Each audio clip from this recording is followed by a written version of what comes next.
Motivation লেটারে Bangladeshi প্রেক্ষাপট কিভাবে লিখব?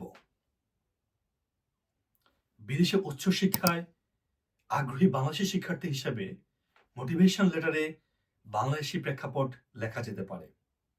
বাংলাদেশের প্রেক্ষাপটে একজন শিক্ষার্থী হিসেবে আপনার অভিজ্ঞতা বা চ্যালেঞ্জগুলো উল্লেখ করুন, যা আপনাকে বিদেশে উচ্চশিক্ষায় খুবই আগ্রহী এবং আপনার ভবিষ্যৎ লক্ষ্যকে খুবই প্রভাবিত করেছে। উদাহরণস্বরূপ, in Bangladesh, the lack of access to quality education in rural areas motivated me to pursue a career in educational policy. এই জাতীয় সেন্টেন্স আপনি আপনার মোটিভেশন লেটারে লিখতে পারেন।